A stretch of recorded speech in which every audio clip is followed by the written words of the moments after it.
Bonjour, bonjour et bienvenue à un nouvel épisode des Berceuses occultes. Un épisode bien spécial parce que je vais m'intéresser au livre Les secrets admirables du Grand Albert et plus précisément au troisième livre, Curiosités merveilleuses, parce que Les secrets admirables du Grand Albert est en fait formé de 4 petits livres. Et oui, comme le nom de l'épisode le dit, un peu comme une mouche, ça va tourner largement autour de la merde. Ou plutôt, autour des propriétés salutaires défiantes. Mais bon, avant de prendre notre souffle pour pénétrer tête première dans ce sujet chaud, on va parler un peu du grimoire lui-même, Les secrets admirables du Grand Albert.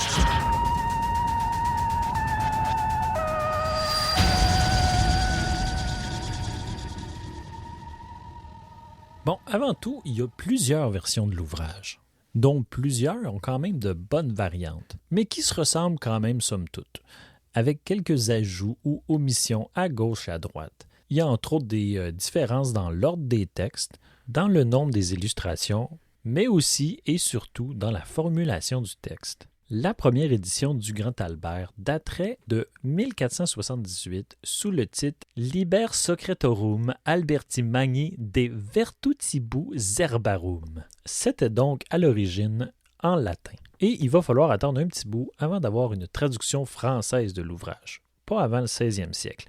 Et ça, c'est quand même assez dommage parce que le titre en latin, il est pas facile à dire. Comme disait si bien Voltaire, c'est pénible que le Saint-Cyboire. Il disait tout le temps ça. En tout cas.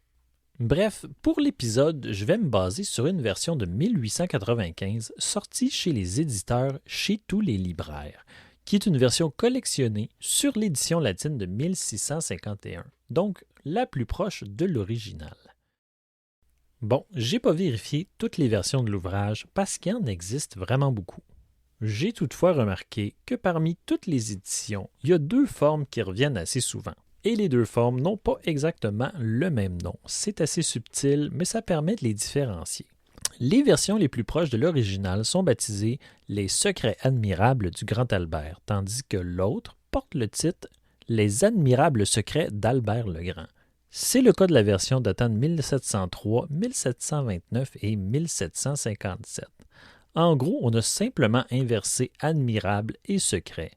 C'est pas grand-chose, mais si vous ouvrez l'ouvrage, vous allez voir qu'il y a quand même une distinction entre les 2 versions. On peut en parler un peu. L'ouvrage contient 4 livres qui traitent de sujets différents. C'est surtout le premier qui varie beaucoup entre les 2 versions. Originalement, on parle des astres et des planètes, mais dans la version plus tardive, on retrouve des sujets comme comment est engendré l'homme, de quelle manière se forment les fœtus et pourquoi les femmes accouchent dans le 6e mois. Ouais, fait que vous comprendrez que c'est pas très à jour dans les grandes percées scientifiques. Par contre, on y retrouve tout le contenu du livre dans le livre 2. Donc, en gros, entre les 2 versions, c'est surtout la disposition du texte qui change. Dans la version qui est plus récente, il y a un peu de blabla supplémentaire à gauche à droite, mais comme disait si bien Platon, on s'entorche un peu.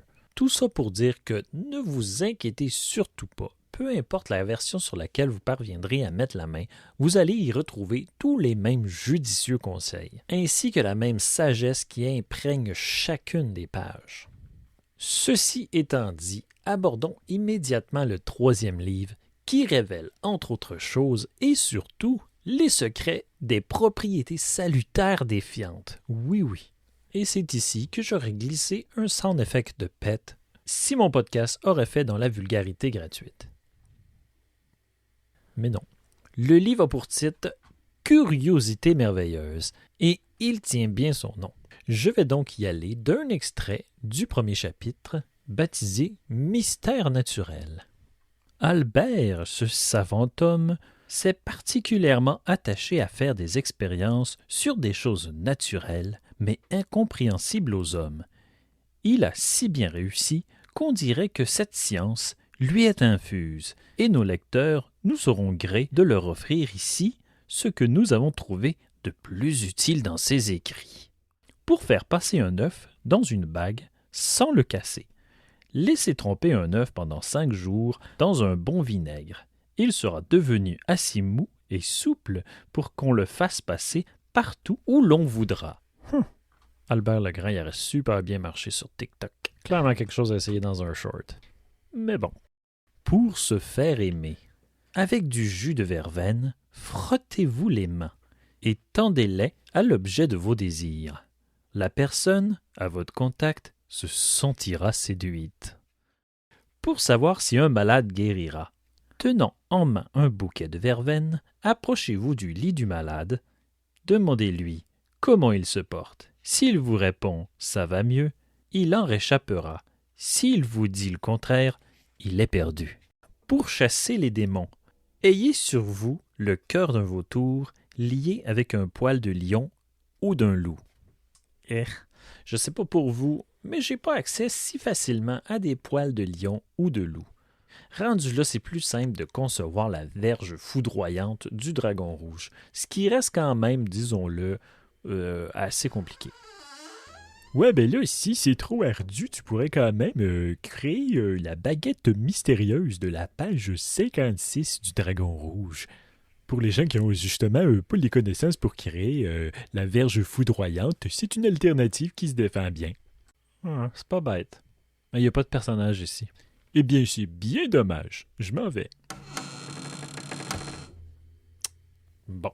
Pour empêcher l'eau de bouillir, enlevez le gros os du côté droit d'une grenouille et jetez-le dans de l'eau bouillante.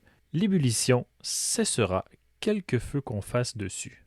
Pour faire bouillir de l'eau sans feu, l'os du côté gauche de la grenouille produit tout le contraire du précédent, car il fait bouillir l'eau sans feu.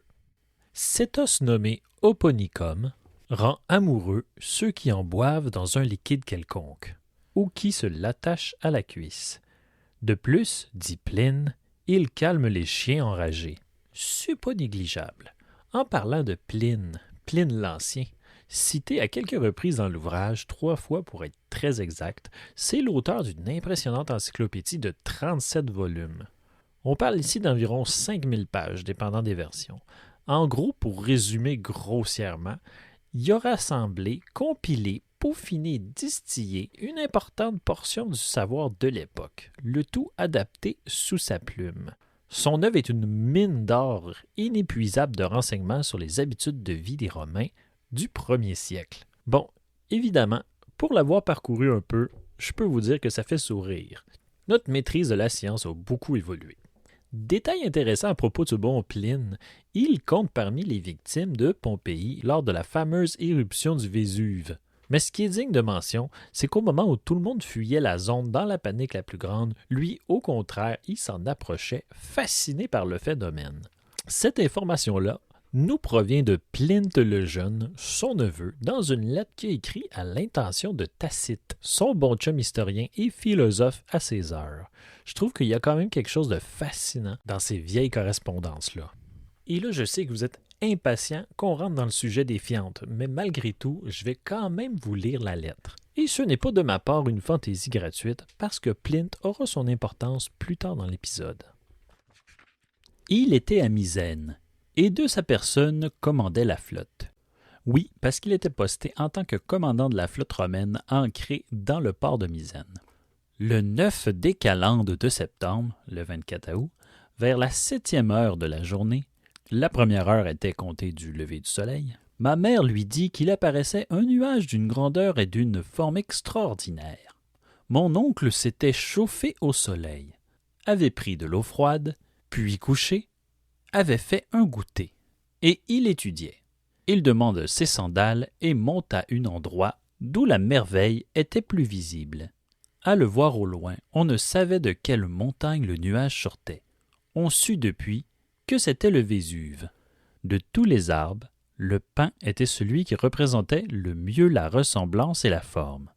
En effet, le nuage avait un tronc très allongé qui s'élevait vers le haut, puis se partageait en un certain nombre de branches. sans doute, à mon avis, soulevé par le souffle encore récent, puis abandonné par ce souffle qui faiblissait, ou même affaissé sous son propre poids. Il se raréfiait et s'élargissait. Il était tantôt blanc, tantôt sale et taché, suivant qu'il avait entraîné de la terre ou de la cendre. Un homme aussi savant que mon oncle jugeait un pareil phénomène considérable et digne d'être connu de plus près. Il commande qu'on prépare une liburnique. Bon, une liburnique, là, c'est un petit bateau léger qu'utilisaient les Romains à l'époque. Parce que Pline, d'où est-ce qu'il est situé, à Misène, il peut voir le Vésuve au loin, mais il faut quand même qu'il traverse la baie de Naples pour se rendre jusqu'à là. De sa position jusqu'au Vésuve, il y a à peu près 30 kilomètres. Il me donne le choix d'aller avec lui ou de rester. Je répondis que j'aimais mieux étudier, et le hasard avait fait que lui-même m'avait donné quelque chose à écrire. Il sort de la maison, il prend ses tablettes. À Rétine, les matelots, effrayés de l'immense du péril, le suppliaient de se dérober à un danger si grand. En effet, Rétine est une des maisons de campagne au pied de la montagne, et dont on ne pouvait s'échapper par la mer. Lui change de dessein, et ce qu'il avait commencé par désir de s'instruire, il le poursuivit par générosité. Il fait mettre en mer des quadrirèmes. Il s'embarque lui-même, portant secours non seulement à Rétine, mais à d'autres endroits, car ces lieux charmants étaient très fréquentés. Il court là où les autres fuient, et il gouverne directement vers le péril, tellement libre de crainte qu'il notait et dictait tous les mouvements, toutes les figures de ce phénomène à mesure de leur apparition. Déjà les cendres tombaient sur les vaisseaux, d'autant plus chaudes et plus épaisses qu'on approchait davantage. Déjà même arrivaient des pierres ponces et des pierres noires, calcinées et brisées par le feu. Déjà le fond de la mer s'était subitement élevé, et les montagnes écroulées barraient le passage. Il hésita un moment s'il ne retournerait en arrière. Puis au pilote, qui lui conseillait de le faire, il répondit « La fortune vient en aide aux hommes courageux. Gouverner vers Pomponianus. » Bon. Pomponianus, on ne sait pas grand-chose sur lui. On ignore la date de sa naissance ainsi que la date de sa mort. Tout ce qu'on sait, c'est que Pline gouvernait vers lui et qu'il était un peu pissou. Bon, il y a des doutes qu'il s'agirait de Gaius Tullius Capitus Pomponianus Pietius Firmus, mais c'est pas sûr. Puis de toute façon, on s'en cale Ius Crassus. Pomponianus était à Stambie. Là, le danger n'était pas encore voisin, mais il était apparent.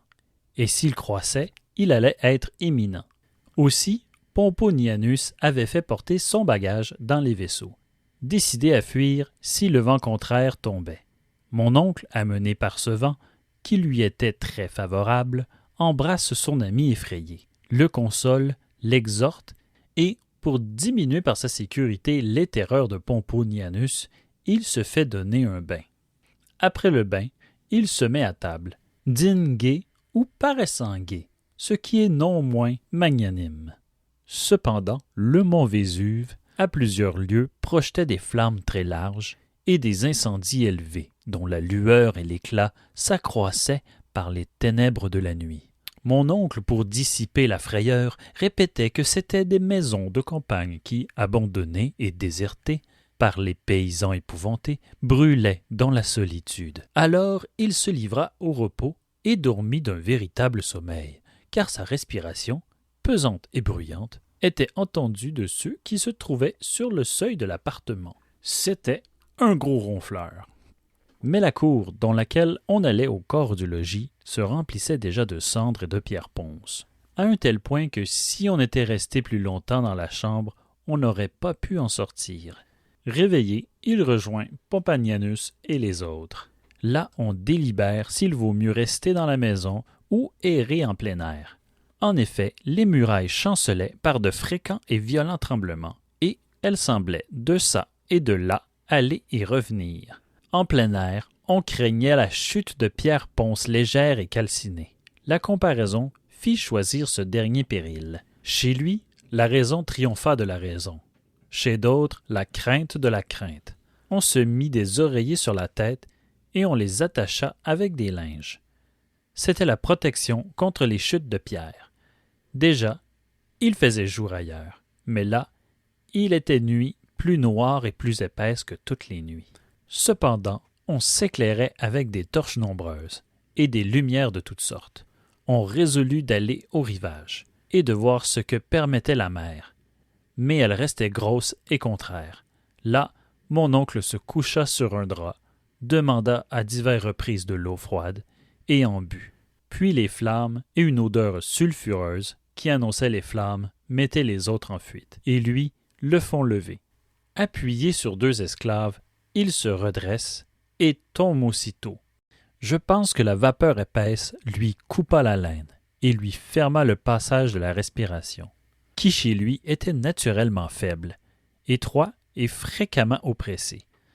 Quand le jour fut rendu, le corps fut trouvé intact, sans lésion et couvert de ses vêtements. Son apparence était plutôt celle d'une personne qui se repose que d'un mort. Pendant ce temps-là, ma mère et moi, nous étions à Misène, mais cela n'importe pas dans l'histoire, et vous n'avez voulu savoir que les détails de la fin de mon oncle. Je terminerai donc ici ma lettre, et je n'ajouterai qu'un mot. C'est que j'ai retracé fidèlement toutes les particularités que j'ai apprises sur le moment, et vous en tirerez de là le meilleur. C'est donc la fin de Plinthe l'Ancien, qui est parti de sa belle mort étouffé dans de la cendre. On va y revenir plus tard. Mais pour l'instant, retournons-en au 3e livre des Secrets admirables du Grand Albert. On retrouve ensuite toute une portion plus ou moins douteuse sur le travail et la modification des métaux, comme par exemple comment graver sur tous les métaux pour argenter du cuivre ou encore pour amollir du fer ou de l'acier. Pour les intéressés, pour amollir le fer ou l'acier, c'est certainement pas en le chauffant. Non, c'est en frottant votre fer rouge avec une plume imbibée de l'eau qui surnage sur le sang d'un homme qu'on vient de saigner. Si je comprends bien, on parle de plasma ici. Bon, je m'y connais pas beaucoup en forgerie, mais ça semble faire du sens. On y va ensuite avec quelques conseils sur la fertilité, l'impuissance et pour savoir si on attend un garçon ou une fille. Sachez que si vous vous demandez si votre femme est enceinte, vous pouvez le déceler lorsque celle-ci a des fantaisies ou des envies un peu bizarres de manger, genre du charbon pis de la terre. Eh ben, pas de jugement. Il y en a que c'est les cornichons et la crème glacée, et d'autres que c'est le charcoal et le terreau d'empotage Miracle Grow. Tout ça pour dire que nous y voilà, chapitre 2, les propriétés salutaires des fientes. Et puis là, je vous avertis, les secrets admirables du Grand Albert sont pas tous très admirables. Les excréments humains, Dioscoride, Éginète, Galien et autres docteurs illustres font un grand cas des excréments de l'homme, comme remède contre l'esquinancie et les maux de gorge. Voilà la manière de les préparer.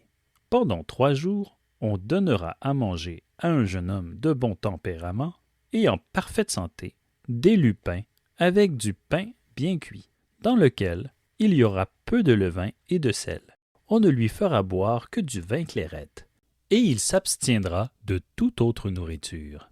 Il faudra rejeter, comme inutiles, les excréments qu'il rendra le 1er jour, et conserver soigneusement ceux du 2e et 3e jour, que l'on mêlera avec autant de miel, bu ou avalé comme de l'opiat, ou appliqué comme emplâtré à l'intérieur. Ce remède est souverain. Alors, prenez bonne note. La prochaine fois que vous avez une grosse amygdalite, beurrez-vous le fond de la gorge de marde. C'est écrit dans un livre, ça doit être vrai. Les fientes de chien. On enferme un chien pendant 3 jours et on lui donne que des os à ronger. On ramasse sa fiente et on la fait sécher. Elle est bonne et admirable pour la dysenterie. Pour s'en servir, on jette dans un vase plein d'urine des cailloux rougis par le feu, et on y mêle un peu de la poudre ci-dessus. Le malade doit en boire matin et soir pendant 3 jours, sans savoir ce qu'on lui donne. Il est incontestable, d'après les témoignages de personnes dignes de foi, que ce remède est infaillible. Moi-même, qui vous apprend ce secret, j'ai guéri, il y a 1 an, 200 malades, pendant que plus de 2000 sont morts du même mal, après toutes les médications et tous les frais imaginables. Les fientes de bœuf ou de vache, enveloppées dans des feuilles de vigne ou de chou, on cuit sous la cendre. Cette fiente guérit les inflammations des plaies et les douleurs sciatiques. Si on la mêle à du vinaigre, elle dissipe les écrouelles. Ah, ces bonnes vieilles écrouelles, on en avait entendu parler dans un épisode précédent. Ça pouvait être aussi soigné par le toucher royal. Fait qu'encore là, le dilemme est assez difficile. Soit vous mangez de la marde, ou vous vous faites toucher par les petits doigts boudinés du roi Charles. Elle est également précieuse pour les tumeurs testiculaires, qui disparaissent en 2 ou 3 jours. Dans ce cas, on fait frire de la bouse de vache fraîche dans une poêle avec de la fleur de camomille, des roses de mélilo et on l'applique en cataplasme sur la partie malade. Eh bien, je prends bonne note. Fiente de porc. Le proverbe dit à tort « Tout est bon dans le porc, sauf la fiente ». C'est au contraire ce qu'il y a de meilleur, comme le prouve le fait suivant. Un jeune homme qui crachait du sang en abondance était abandonné à toutes les médecines qui y perdaient leur latin. Sa mère, désolée, m'appela et me supplia de sauver son enfant. Et touché de compassion, j'essayai le remède suivant. Je fricassai de la fiente de porc. Excusez. Je fricassai de la fiente de porc avec autant de crachats de sang du malade, en y ajoutant un peu de beurre frais, évidemment. Il lui fit manger, sans qu'il se doute de rien. Le croirait-on? Le lendemain, les savants docteurs qui l'avaient condamné furent stupéfaits de le voir marcher sain et sauf pour aller vomir. Fiente de souris, il est certain que mêlée avec du miel, elle fait repousser les poils sur les parties chauves que l'on frictionne. Fiente de petits lézards. Les dames avancées en âge et qui veulent encore paraître belles verront leur ride disparaître et leur teint acquérir la blancheur et la fraîcheur du lys et de la rose en employant le fard enchanteur de cette recette.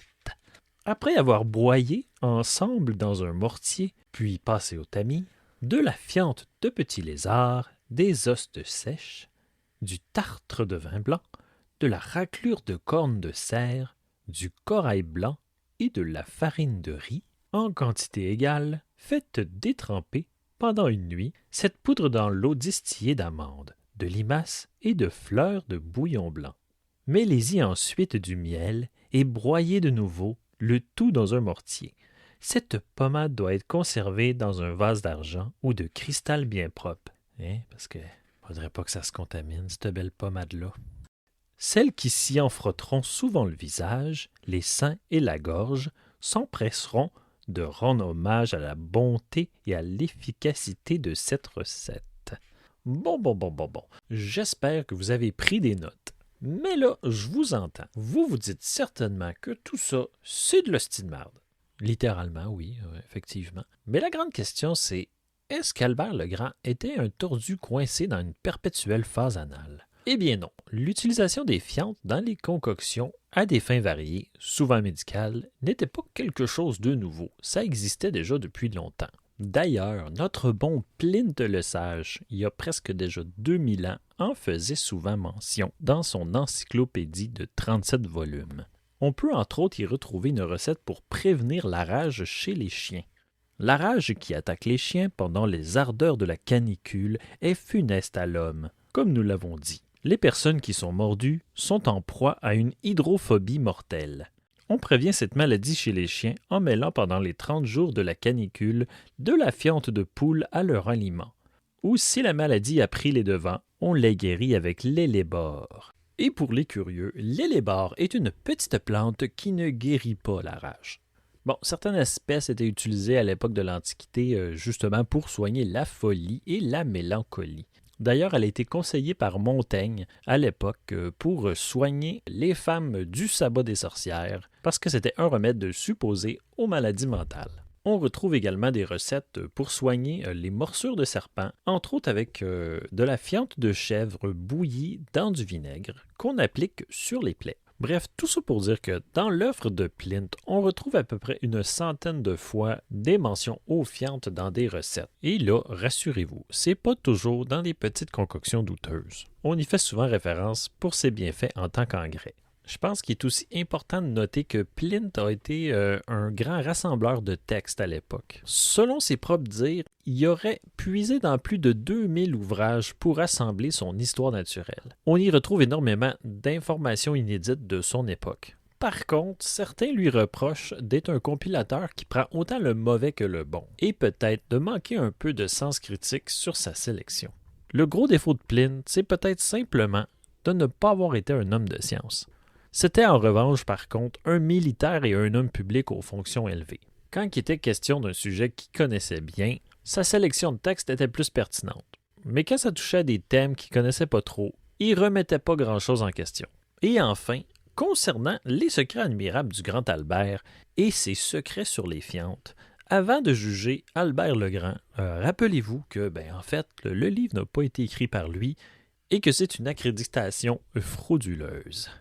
Et c'est ce qui termine l'épisode d'aujourd'hui. J'espère que ça vous a plu.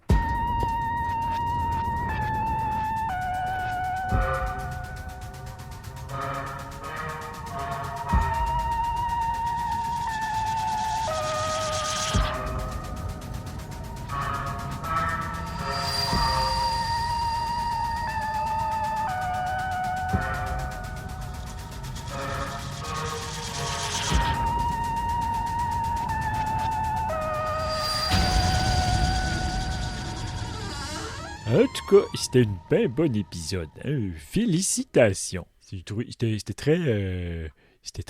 très rempli d'informations du début à la fin. Il y a une belle rigueur et une touche d'humour. Hein?